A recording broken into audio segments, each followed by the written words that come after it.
death. This is tremendously important to think about. We put it off. Death is swept under the carpet in our culture. In the hospital, they try to keep you alive as long as possible in utter desperation. They won't tell you that you're going to die. When their relatives have to be informed that it's a hopeless case, they say, don't tell this to the patient. And all the relatives come around with hollow grins and say, well, you'll be all right in about a month, and then we'll go and have a holiday somewhere and sit by the sea and listen to the birds and whatnot. And the dying person knows that this is mockery. Well, of course, we've made death howl with all kinds of ghouls. We've invented dreadful afterlives.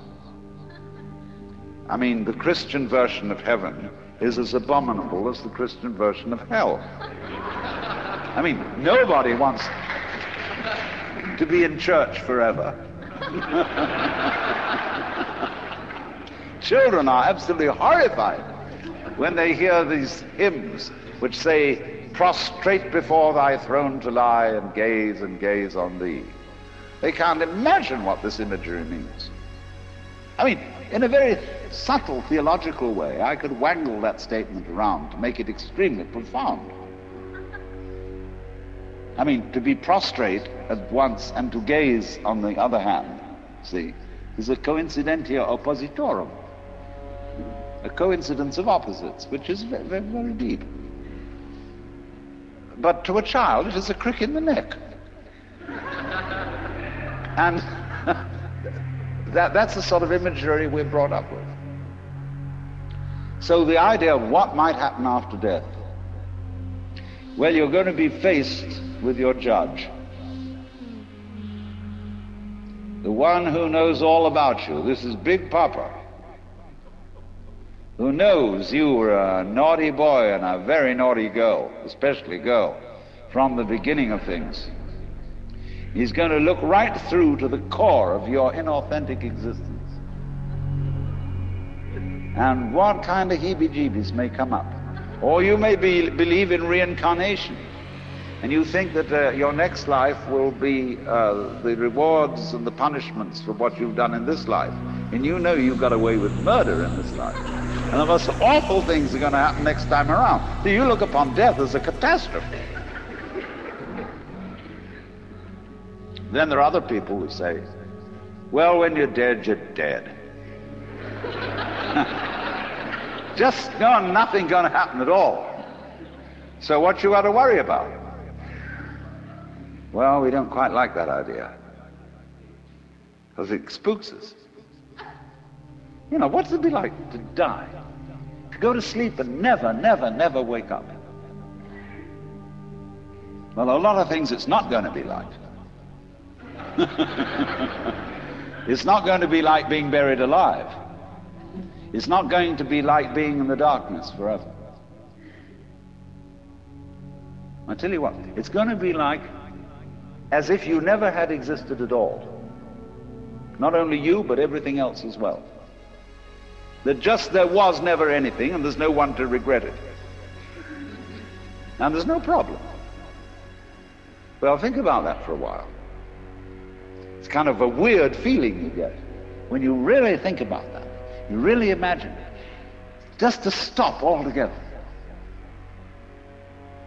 And you can't even call it stop, because you can't have stop without start. And there wasn't any start. There's just no thing. Well, then when you come to think of it, that's the way it was before you were born. I mean, if you go back in memory as far as you can go, you get to the same place as you go forward in your anticipation of the future as to what it's going to be like to be dead. Then you get these funny ideas that this blankness is the necessary counterpart of what we call being. Now, we all think we're alive, don't we? I mean, we're really here? That there is something called existence? You know, the existentialists, Dasein, throneless, You know, here we are.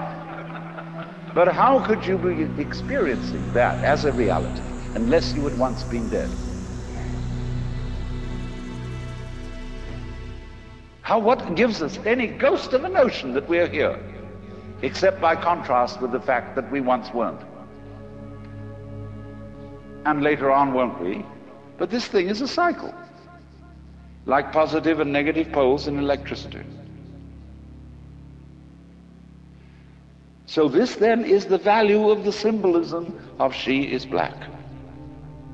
She, the womb principle, the receptor, the instanding, the void, and the dark. And so that is to come into the presence of the God who has no image.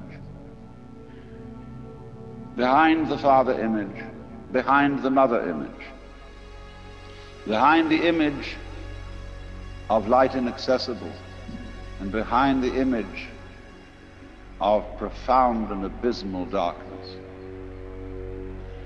there's something else which we can't conceive at all.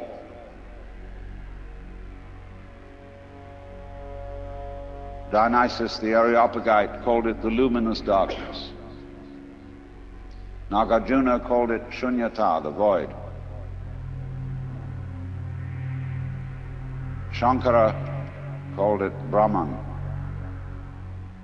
that which can only, of which nothing at all can be said. Neti neti, beyond all conception whatsoever. And you see, that is not atheism in the formal sense of the word.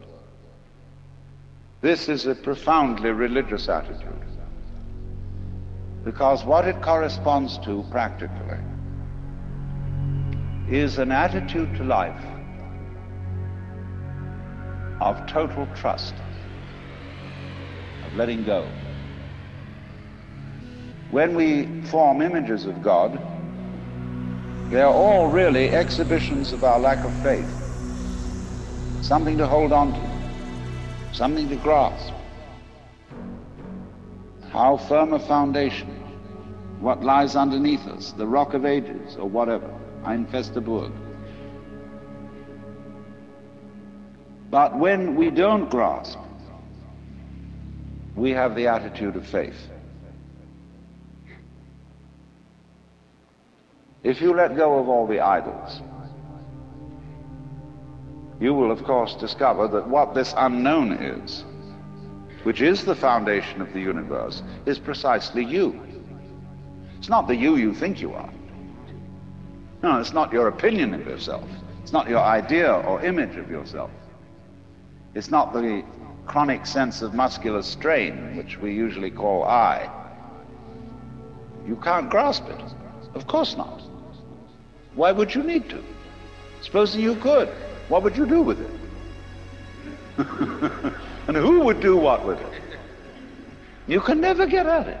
So there is that profound central mystery. And the attitude of faith is to stop chasing it.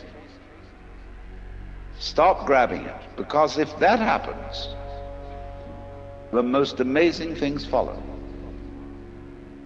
But all these ideas of the spiritual, the godly, as this attitude of must, and we have been laid down the laws which we are bound to follow, all this jazz, is not the only way of being religious